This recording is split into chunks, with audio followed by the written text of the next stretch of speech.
Right, hello guys. So, remember my last review video? My Mrs. Pratt, who is basically the person who introduced me to Atlas in the first place, because if she hadn't, then I wouldn't be here, right? This video would never existed. This channel would never existed. So, now we're gonna talk about the relationship between factors, decimals, percentage. Alright? We're gonna review it. Alright? So, all of these number types have one thing in common. They can change, alright? You can go from factor to decimal, decimal to percentage, and backwards. You go back to a decimal, and then you can go back to a factor. So, of course, it's kind of like the water cycle. It just goes from this thing to another, alright? Of course, this video is not about the water cycle. It's about math. Let's get to it. So, let's first talk about the relationship between a factor and a decimal. So, factor and decimal is kind of like the direct... hold on. What's it called again? Oh, yeah. It's kind of like the direct number that comes right after a factor. It's like you want to simplify a factor, because sometimes, let's say 50 on 150. So first, this is how you do it. To turn it into a decimal, you first must shorten it down. So okay, quick note is that this number down here it's called a denominator. And this number up here is the numerator. So now the factors, they have a little thing is that the numerator doesn't have to be smaller than the denominator, because the numerator can actually be larger. So let's change it to, I don't know, 100 or something. So let's just say 100, 150. So changing into a decimal, it would not be possible, because 2/3, and decimals, they're made by hundreds, so they can't. So I'm going to give you another example. So let's say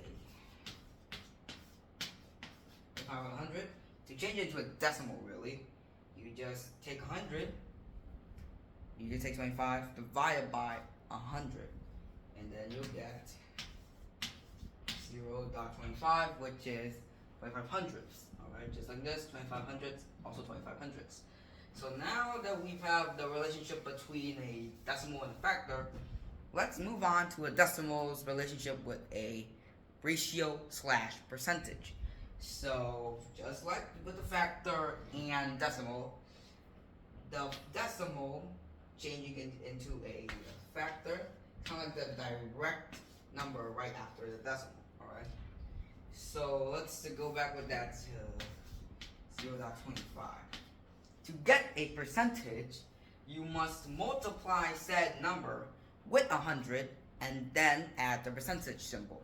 So 25 times 100, you get 25 again.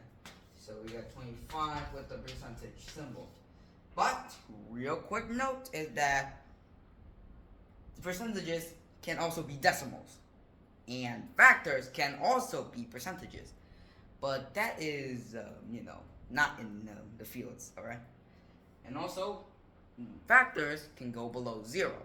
And there is also it can go below 0 percentages, and there are negative percentages as well. So there's negative 25, 0.25, 25 hundredths percentage. So of course, there it is. That is basically the relationship. But of course, that's not long enough for a video right now, because all my videos are above 6 minutes at this point. So I'm gonna continue explaining. Alright, so back to it. So we all know that percentages, it can change into either a decimal or a factor back. But however, it can also be a decimal percentage and a factor percentage. Let me show you what I mean. So let's go back with that 25%, alright? Let's hit back with the 25%. Classic. 25%, it can be changed back into a factor of 0.25%, alright? And also, you can do 25 on a 100%, Right? It's not as ethical to do math with these type of percentages, but it is still in math. It's not an error. It's not not like wrong or anything. But I would highly still suggest always using the normal percentage. All right, because trust me, you don't want to mess with those factors. So now we're gonna move on to another thing. The relationship between a decimal and a percentage. It goes way deeper, alright? So let's say we have a below 1% factor. Percentage. Let's say 0.05, alright? 0.05%. So now you're only asking, how are you going to turn it into a decimal? So like you said, you have to multiply the number by 100 to get a decimal. So to get, might multiply a decimal with 100 and then you'll get a percentage. But to do it reverse, you have to divide it by 100. So you're going to get 0.005. Alright, 0.05 is the decimal right behind it. And then if you change back to percentage, you'll get 5 thousandths, or 75, and you'll get a 1 on a 200. Alright, so yeah, that's basically what the relationship between a percentage and a factor and a decimal is.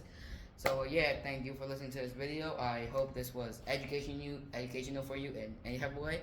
So yeah, alright.